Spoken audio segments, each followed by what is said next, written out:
So in this session, I'm going to be talking about sales and marketing alignment. This is one of those topics that I guess for me over the last 3.5 decades spent within marketing has been one of the most constant tussles and challenges that I've faced. Maybe it's a personal thing to me, but I think talking to a lot of other marketers and salespeople, this feels like it's a little bit of a common theme. So if you're working in an organization, no matter what size, this could be an issue that could be worth you attending to and trying to figure out actually why there is a very interesting dynamic, and I'm going to use the word interesting in a positive sense, dynamic between salespeople and marketers. Let's explore in this session why that might be, and also really importantly, what you can do to consider improving potentially the relationship. So what we're going to look at is how marketers and business developers, account managers, salespeople, anyone really in communications in the sales, business development or marketing arena can work more effectively together. And for me, over the years, I've really kind of struck one core theme that I think is at the heart of successful working in alliance. And this really is working together towards a common goal. So whether it's strategically looking at a longer term viewpoint from both perspectives, or tactically, so looking to kind of hit the numbers this month, for example, integrating efforts and pointing towards a common goal, for me, is the one single feature that has a huge potential to bond us together. Now, you'd think, well, that's really, really obvious, isn't it? So why don't we do it? Well, I think we're going to explore in this session how businesses can build their customer base, create new leads at the same time. And of course, that is often what the salesperson's narrative is, building customers, developing the relationships, creating new leads from those relationships. And at the same time as thinking about the marketer's remit, which is often ensuring that brand reputation, quality and value that's perceived by the customer are preserved or even enhanced over time. So automatically, and already we're starting to see some differences here. So whilst we might all be working towards nominally a common goal, actually what we're talking about here is that actually we've got different perspectives, we've got different objectives. So it's no wonder that we aren't really necessarily naturally focused on the same thing. So for me, this is where it gets interesting. And I've got this little quote: marketers are from Venus, salespeople are from Mars. It doesn't matter which planet you decide to align each of those different categories with. It just feels like sometimes we are coming from completely different planets. And whilst, we're there to represent the business, we're there to ensure the business can grow profitably, we're looking to give great value, we're looking to give something back to our communities and to our customers and our partners, it still feels like there's a big, big difference. And so one of the things I've been fascinated about over the years really is to kind of do a bit of a deeper dive into, well, why might this be? Because if we're all there kind of trying to do what's right for the customer, and let's face it, salespeople and marketers do, and also do what's right for the business, well, yes, because we all want to see growth, we all want to see, development of our own careers, but there still feels as though there's a bit of a difference. So what is going on here?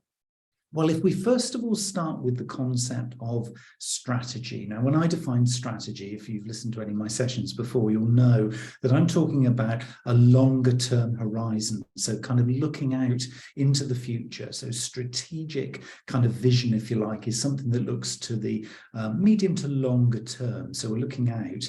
And what drives salespeople typically, okay, if we start to think about that, is, well, often monthly targets. The sales manager or the sales directors constantly pushing, trying to motivate them to hit this month's targets, because as a salesperson, if you don't do that, you're going to be struggling. Now, of course, that is true, but where's the strategic perspective with that? It's very hard if you're being incentivized with bonuses and with, kind of incentives around the package that you're offered as a salesperson. Very hard to then say, okay, well, I'm equally interested in the longer term, because actually what I'm being rewarded for and constantly reinforced for is the short-term gains. And of course, those are important, but it's no wonder then, with marketing people being incentivized towards building longer term brand equity, that we actually are pointing in slightly different directions. From a salesperson's perspective, of course, building customer relationships is vital. There's no way you can be an effective salesperson without a strong set of relationships with the customers who you're interacting with. From a marketer's perspective, of course, it's far more interesting to be looking at customer satisfaction, so a tangible measure of actually how happy the customers are, because we're some point, and often in most cases, some point distant from the actual relationship. Yes, we can support and help foster that relationship, but generally it's the salesperson who is at the coalface, actually meeting face to face or virtually or on the phone to that particular salesperson. That particular customer rather. So the marketing perspective is much more about, well, how are we performing in the relationship? Whereas from the salesperson's perspective, it's actually about how we're building that relationship. So again, there, another thing that is both the customer focused, both are seeing value from the customer, but they are different perspectives on that interaction and that engagement. From a sales perspective, strategically, we're often looking at sales plans. So those will be very driven by objective goals. So the sales figures, profitability, margin, revenue generation, seeing what the value is, average value per customer, for example. From a marketer's perspective, it's much more further upstream. So rather than actually necessarily being responsible for conversions, i.e. turning interest into an actual sale. And from a marketer's perspective, yes, we might support that with the materials and assets we create, but generally our remit is to enhance lead generation. So further upstream in the customer's journey and the customer's experience. Now, clearly there are crossovers here, and in an ideal world, both parties, marketing and sales, would be talking to each other. And we're going to come on to, how you might do that more effectively in a minute. But what I'm doing here is just really highlighting that even though we talk customer, even though we talk, financials, even though we talk goals, we're coming at this from different angles. Strategically, what we might be looking for in a salesperson here is, one eye on the competition, but actually looking at the competition as somebody who we are going to encounter potentially on a day-to-day basis, or there will be little kind of quotes coming out from customer conversations about, well, competitor does this. Can you offer me a really good price on that? Because competitors are offering it to me. So the real granular detail, whereas from a marketing perspective, we kind of take a more holistic view because we're one step removed often from the competition. So we might be monitoring their social media. We might be seeing them at launches or events, or monitoring some of their campaigns. So we'll have some facts and some data around it, but our view of the competition tends to be more holistic. It tends to be at a higher level, less granular, less detailed than potentially a salesperson. Now, it's not saying either option is wrong. And actually, if you were to take a more sort of general management view of this, well, wouldn't it be great if sales and marketing got along and both actually contributed both sides of the equation to the mix?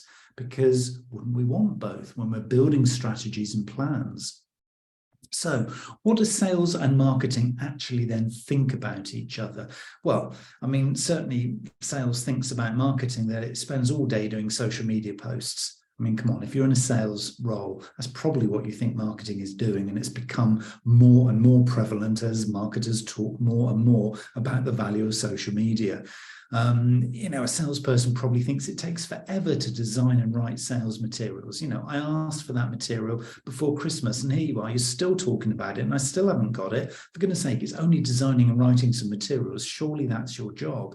Yeah, and of course, as marketing, sales would think, well, you just really sit in an ivory tower and you don't live in the tough real world like I do. We're having to face customers and all these inquiries and challenges every day, whereas you're sat in there doing your social media posts. You're so removed from the real world. And actually, to be fair, you really probably don't have any idea what a real customer is and actually what their pain points are. And wouldn't it be great if you actually came out on some sales visits with me? Hey, there's something of a novel idea that a salesperson possibly would challenge you back with. And also, I think a lot of salespeople will be saying, and I've heard this time and time again, well, actually, you're in a supporting role marketing because, you're not accountable like we are for business growth. And it feels when you kind of hear those things that, well, from a marketing perspective, that's possibly kind of misinterpreting the value that marketing could bring, but also then there's a responsibility for marketers to say, well, okay, we might take some of that on the chin, but well, let me show you some evidence of the value that we really do bring, because some of those things are maybe a bit of a misinterpretation. But if we really honestly sit there and listen to this feedback, often that is how we're being perceived, not only by sales, but often by the rest of the organization too. So isn't that interesting? And what about what marketing thinks about sales? Well, I mean, often marketers will be challenging salespeople to say, all you do is you're just a deal maker. You're just doing deals to hit targets, whatever the cost. And then as marketers, we've got to pick up the pieces because, it's going to erode the value that our brand has. And now we're into a price war. So we've now got to revisit all the pricing of our products and services. Oh, and goodness me, as a salesperson, you're just constantly asking for random things for a single customer and making it sound like it's really important. Whereas actually what we as marketers are trying to do is, create some really, really strong, smart materials that are going to help everybody. And also, another challenge might be from marketing would say, well, actually, you really fail to understand the value of digital marketing. You're out there making your phone calls, doing your follow-up calls in face-to-face, when actually you could be saving a lot of time doing it like we do as marketing by, using the value of digital marketing. LinkedIn, for example. Why are you not networking through LinkedIn more? So challenging from our perspective how you actually do your job. And of course, marketing might also then challenge that, well, look, we're here under all these kind of restrictions, things like data protection and advertising standards and GDPR, whereas you're just a law unto yourself. You can do sales off the back of any kind of rules that you set for yourself. Do you note a little bit of cynicism and bitterness there in some people in a marketing role in terms of the way they think about sales? And often what I've heard as well as feedback is that, sales, they just sell products instead of the value of solutions. In other words, if they can hit their targets this month by selling product X, Y, and Z, well, actually what they're doing is they're just selling products X, Y, and Z. Whereas actually if they join those and bundle those together with products A, B, and C as well, then they'd have a solution which is higher value, better margin, more valuable to the customer, but they just don't get it because they're just selling product. So can you see these two elements are starting to cause, well, no amount of friction if this is a long-held belief from both perspectives. So we've actually got a bit of a challenge on our hands here, haven't we? Different perspectives, different views of the world. We're still talking about the same things. It's only we're talking about them with a little bit of cynicism and often a misinterpretation of actually the fact that the other side, if we were to call them that, marketing v sales or sales v marketing, are actually really professional and really good at what they do. The level of misunderstanding often comes because of the misinterpretation of the value that the other side is bringing. In other words, sales don't really understand how good marketing are about the things that they do. And marketing don't really understand what marketing does because, well, marketing speaks marketing speak, and we're salespeople. So it's the responsibility of both parties, in my view, to think about how to create some bridges. Now, how are we going to create these bridges? So this is what I want to talk about. If we identify that there's a problem here, but we can start to move forward in solving it. So first step I would suggest is to have one cohesive strategy. In other words, have one vision, have one mission statement, have one set of goals that are joined up, that within that strategy, we see a set of activities, and you can decide what those activities are and how they integrate and align with each other, whereby there is a really kind of symbiotic relationship. In other words, sales need marketing and marketing needs sales. And both sides, because of symbiosis, understand that they cannot fully function at the highest level without the other party. Now, that to me is the single way forward that will give you the biggest gain. Certainly from my experience. Now, if you have other views and other sort of experiences, then please factor those in too. But I will say that, in whichever sector you're operating in, and I will take my view from quite a number of different sectors, from manufacturing to production to retail to high tech and IT. And I will say across all of those different sectors, we actually have very, very different little kind of nuances within each. The working together to one cohesive strategy has been the single thing that has taken the relationship in the right direction in the quickest time and to best effect. So what else can you do? Well, within that, you can certainly align monthly targets. So if sales have a particular set of targets for next month, what about the marketing targets then being in support of those and aligned with them? So focused on a particular customer segment or a particular persona or a particular set of data and records from within the customer relationship management system that you are both working to. And then actually marketing can do its part to drive the leads and inquiries, to provide the conversion support, to provide the follow-up after the sale.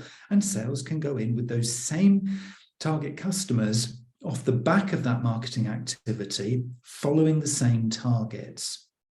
And of course, then you can build on that by saying, well, look, if we agree customer feedback priorities, in other words, if we go into this saying it's not only about the sales targets, but it's actually about ensuring those sales targets also at the same time capture feedback from the customer that is also important and is also relevant. So customer satisfaction score, for example, net promoter score, which is always a nice one. If you have a target there that the salesperson is going out knowing they're going to secure the deal because they've now got marketing support to help them to do that, but at the same time, they're going to be encouraging the value of that interaction to drive forward the net promoter score, so the measure of customer satisfaction. So they're seeing it as beyond just purely securing the sales or the deal, and they're seeing almost a handover then into customer support or customer service or back into marketing for some kind of VIP loyalty scheme or whatever it happens to be. You can decide what the follow-up after the sale is, but that salespeople understand that handover back, because often the lead is generated by marketing, passed over to sales, the deal is done, and then it just falls into nothing. So if sales are able then to come and loop back in full circle and actually provide the value back in by introducing this particular customer who's actually purchased this particular solution, and because they did that and because the value was added, their satisfaction score goes up. But not only that, they pass that connection back via the system or by an email or a call, whatever your system and your process is, back into marketing. So marketing can follow up with some kind of loyalty program. And that, of course, then joins this thing up into one integrated customer journey. Because from the customer's perspective, what is not to like? I don't just get sold at, but I get some early warning, I get some nice warming up, I then get the sales visit, which is fine because that's okay, it's part of the process. I get my solution made up of products and services, and then I get a contact again back from marketing who started off this relationship with some nice follow-up, some discounts, some loyalty. Do you know, I'm going to talk about this now. And of course, there's the spin-off advocacy. So that customer then goes and talks to somebody else. And through word of mouth, you're bringing in high-value future repeat business as a result of this activity, which of course drives further sales contact, which of course supports your marketing. And so you're in this virtuous loop of positive action. And of course, sales knows marketing supporting and marketing knows sales is supporting. And this helps to build one set of smart objectives. If you're not working to the same smart objectives, you are not working together. You know, you don't have that bridge between marketing and sales if you're pointing in different directions. And by knowing your role in the process, in this integrated customer journey, where there's a process in which sales plays its part, marketing plays its part, customer service plays its part, and any other part of the organization that is relevant to your process, if everyone knows the role, and if there is this kind of this process, this reporting back, not just, oh, we did our sales numbers, and not just, oh, marketing did their score, but joined together. So there's a single dashboard of reporting so everybody can celebrate everybody else's success.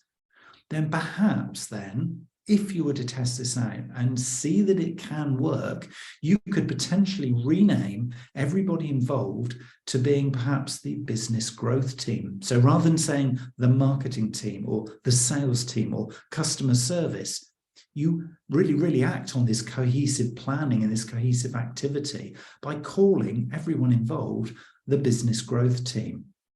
And that in itself kind of changes the mindset, because if you have a business growth team, what are you doing? Well, you're growing the business. You're growing it cohesively. You're growing it in an integrated way.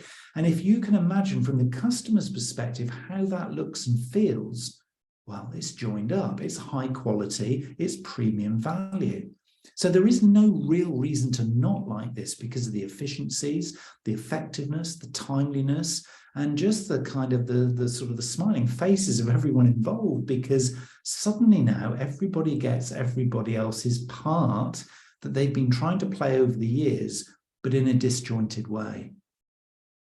So at a tactical level, we're talking kind of strategic to that point, but at a tactical level, it gets really interesting because those who were marketers now warm up the marketplace.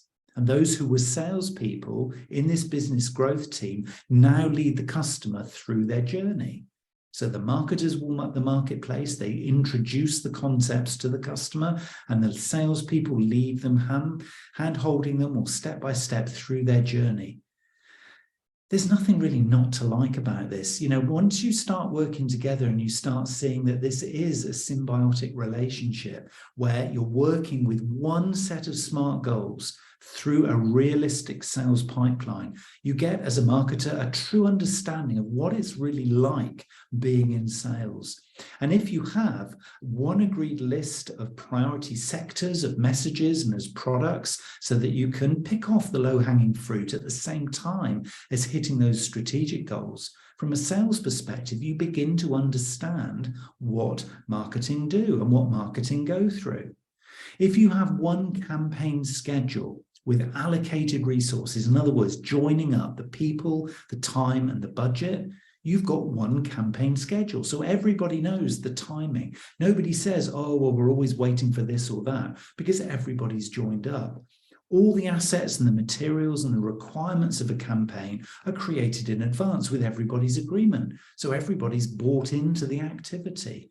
Again, what is not to like? You're aligning people, time, budget, activity, and customer experience into one coordinated schedule.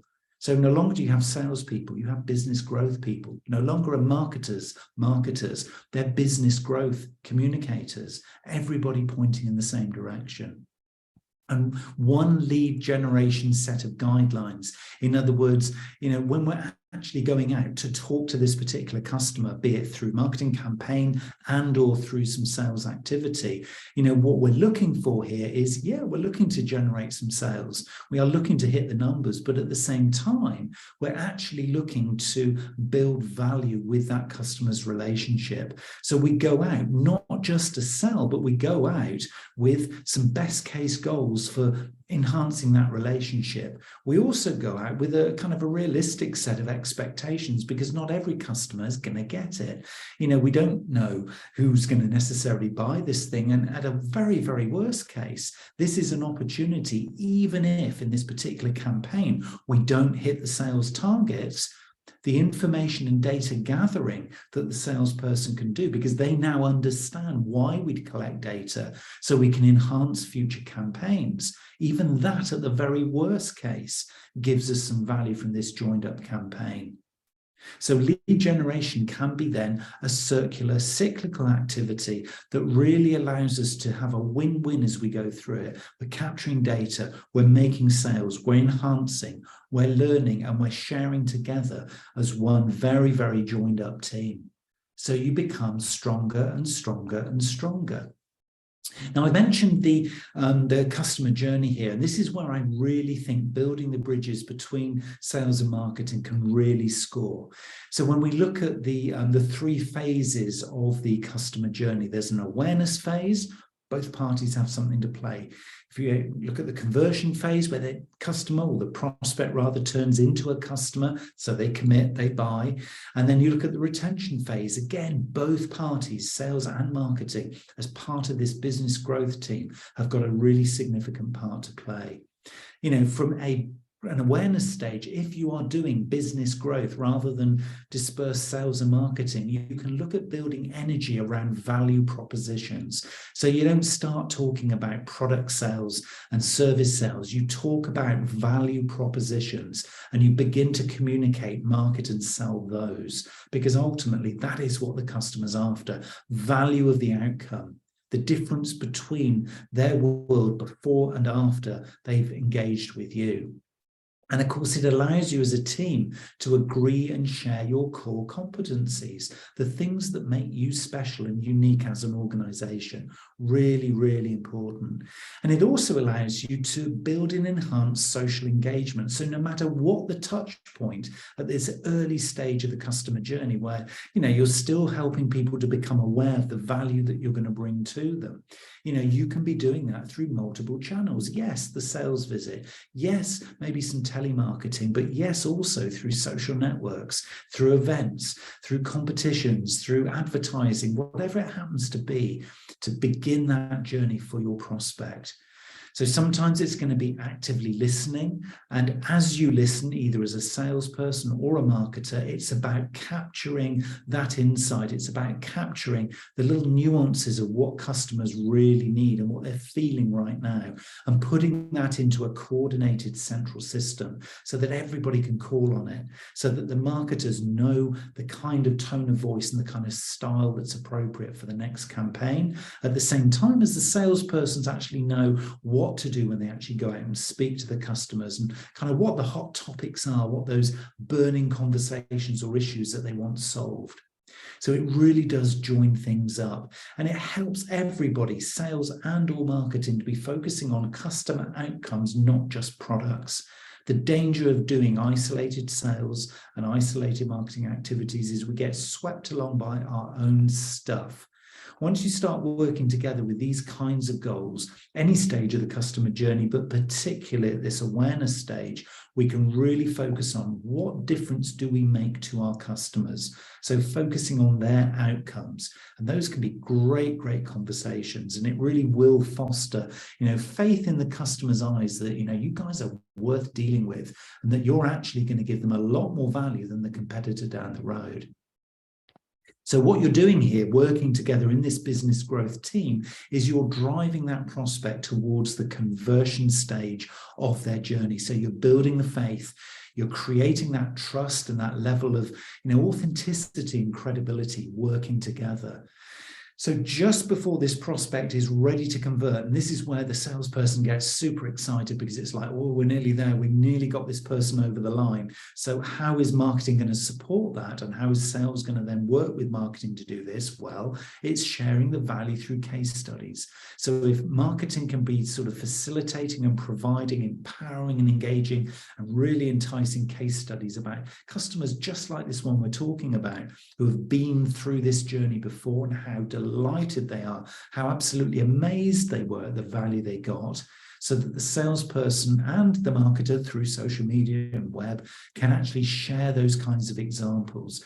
That can really be a great way of building that level of trust that the customer needs to commit at this conversion phase.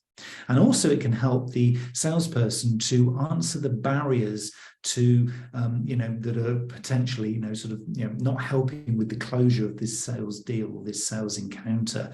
And of course, if sales then feed that back into marketing as part of this business growth team, marketing can learn the kinds of things that it can feed into the mix in the materials, in the website, in social media posts, to help those encounters, really be facilitated, because those questions can be answered in advance. So from the sales perspective, it's about building the relationship, helping that person seamlessly across the line, rather than always having to deal with these barriers.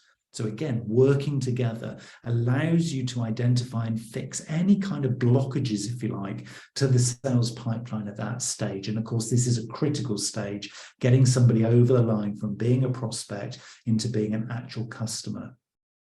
And this business growth activities, working sales and marketing, working hand in hand with these goals, with these targets, taking a customer through their journey, it happens really effectively at the retention stage. So on both sides, immediately after that sale, it's all about data capture. So sales and marketing person working really hand in hand to capture the relevant information that's going to allow you to build the loyalty and encourage the advocacy and certainly encourage the ability to repeat sell and cross-sell and upsell after this first purchase into the future. So data capture of the right information, product usage, social media contact information, making sure, particularly if it's a business-to-business deal, that all of the people who have been part of that deal, their data and their information is held within the system, because you don't know who you're going to need to go back to in the future to encourage further sales. So immediately post-sale, when that particular customer is really, really receptive to sharing their data and to really working with you because they've seen great value, you are opening up this opportunity for cross-selling, upselling, and even back-selling products, service, and solutions of things that they could have had back in the past, but they hadn't actually realized they could get from you. Now, we talked a little bit earlier about the obsession with Net Promoter Score. This is again where this comes in. How happy is that customer then, having gone through this journey with this joined up sales and marketing team? Well, if you are both, as sales and as marketing, obsessing about your customer satisfaction score, then this is the time to get that feedback from the customer. What did they like? What didn't they like? What would they encourage you to improve next time if you had an interaction with them? And key to the Net Promoter Score is, on a scale of 0 to 10, how likely are they to recommend you to their peers in the future? And if they score 8+, then you've got a win in this particular encounter. And of course, because you focused, on the customer in this joined up, integrated way, there's a very, very good chance this score could be high. And of course, that will then increase and enhance your customer satisfaction index going forward. And then you can both, as sales and as marketing, begin then to focus on inspiring advocacy, asking for the sharing of this great experience, getting into that relationship and really building upon it, because it can be very, very significant going forward. And then together, as you review what happened as a salesperson, as a marketer in this business growth team, integrated together, constantly updating as you have interactions, both digitally and face-to-face with this customer going forward. Both sides of the equation need to be updating constantly the customer relationship management records, so that you've got a granular level of detail that can serve future campaigns and future sales visits. So it really is truly a win-win scenario when you start working together, because if you think of it in this way, and you've got your customer journey that's kind of sitting between the two of you, and you're focused on that, you're focused on fueling that from your perspective, you're both adding value, not only into the customer's experience, but of course into the relationship that you have working together between you. So it is hugely powerful, and it will come to fruition when you do your evaluation, your reporting, and your sharing. So you need to be then understanding when you play this back in your team meetings as this new business growth team, integrating sales, marketing, and others who are involved, make sure you're playing everything back against your common strategic goals. Make sure everybody broadly understands your growth metrics that you're analyzing. So yes, in the old days, it was how much sales and product did we get and how much revenue did we bring in? But nowadays, what we're looking for now is a coordinated view. So it is the things of value, so net promoter score. It is the things about how much revenue did we bring in and what was the average, cost of that revenue in terms of serving that customer. And very much looking at this as a process improvement at every step. So I would be thinking, it might be wise to bring in something like balanced scorecard, because of course that does have the financial measures that everybody's going to need here in business, but also balances that really quite nicely with a continuous learning. It balances also with the human nature of this interaction between sales and marketing. And really importantly, it helps to facilitate development of the process of working together. So you can continuously prioritize an improvement plan and then celebrate rewarding each other as one team as you go. So there's a lot to celebrate here. If you can strike this nice balance between the two of you, working together with this constant sort of thing that you're both fueling in between you, that can be measured and monitored, and that you begin then to celebrate the successes so that sales are celebrating a success of sales and marketing working together. And any kind of traditional marketing success is actually celebrated as a contribution that sales have brought into it as well. So you don't have isolated team-centric goals and rewards and celebration. You are literally working together as one team. And so really what's happening here, just to sum up kind of the scenario that we're playing here, this will really replace cold calling and cold sales and marketing with warm calling, joined up calling, joined up interactions, joined up conversations, and joined up campaigns that are really warming the marketplace up to the great value that you provide. And so if we do call the sales and marketing teams the business growth team, we can really see this as pointing in one direction. And that one sole focus is growing the relationship with the customer, growing the revenues, growing the marketing presence, and growing your brand in a sustainable way into the future. And the final point really, which kind of brings this bridge of working as sales and marketing together really nicely, I would say, is that even without a sale, every prospect or customer interaction is a golden moment for capturing data and information that can be used the very next time you want to contact that particular customer. And so whether that comes via an interaction with sales or an interaction with marketing, data capture, adding value to customer so that both the sales side and the marketing side working together as a business growth team can see value in the role and the part that they're playing in this equation. So that's it. That's what I would say would be a really, really good way of beginning to think about how you can integrate your sales and marketing functions and activities into one joined up team.